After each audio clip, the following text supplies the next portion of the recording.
want to talk about why we do 3/8 turns and how to do them, or one explanation of how to do them, just initially. Why of a 3/8 turn? Waltz, like foxtrot and tango, should move around the room. Now, in our pre-bronze, in our social ease, we tell you our basic step isn't the box anymore, it's the progressive basic, because we need to move around the room. Now, while you can be socially at ease moving around the room doing that basic step, the progressive basic, it does get very boring. If it was a long room, we can't do any other step. If I tried doing the quarter turns, I'd be creating traffic jams. If I tried just doing a box without turn, I'm still backing up for our line of dance. I've got to just keep doing my progressive basic around the room. A 3/8 turn will allow you to, as you're progressing around the room, turn. If I could borrow Marky for a second, the reason why we have 3/8, because 4/8 would be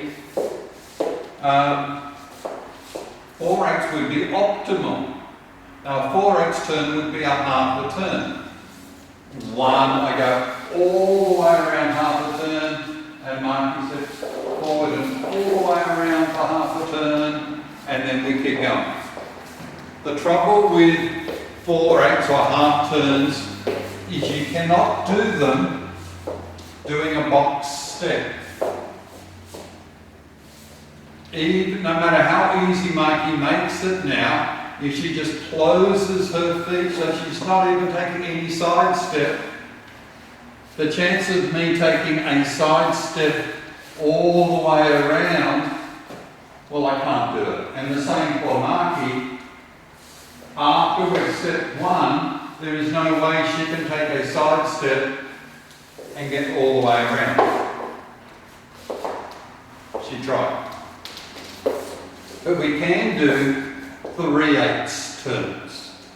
So I'll just talk about 3/8 turns in 2 aspects. One is, I call it cheating. So if we were going to turn to the left, if I cheat before I start, I'm facing my line of dance.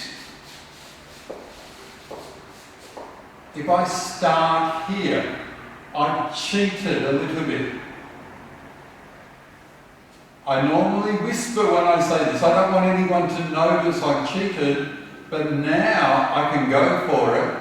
1, 2, 3. I've done my half a turn.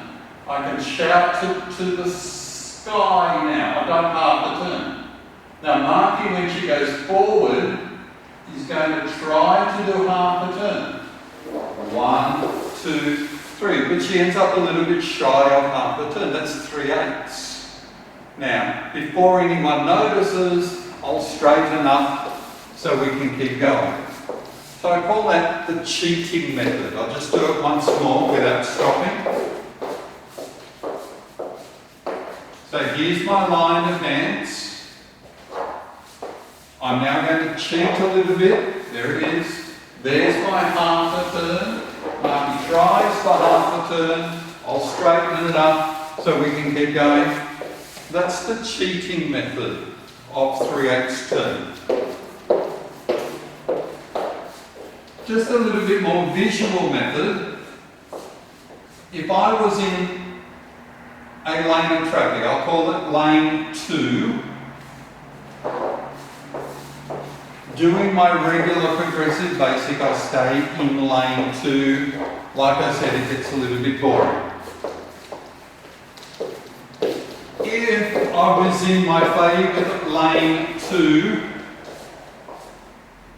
If I was in my favoured lane 2 and there was a slow car, I could put on the blinker, go over to lane 1, go past the slow car, go back into lane 2 and carry on. That's the same 3/8 turn. I'll do that once more, then we'll do it to music. So this is my lane 2. Still in lane 2, when I put the blinker on, go over to lane 1. Still in lane 1, I put the blinker back onto lane 2, carry on in my lane 2. Let's try that to music. Just before we start dancing, just be aware, this is half of the final basic of waltz. Waltz not only should move around the room, it should also have rise and fall, but it should have turn as it's moving around the room. We're only turning to the left at the moment, but we are turning as we move around the room.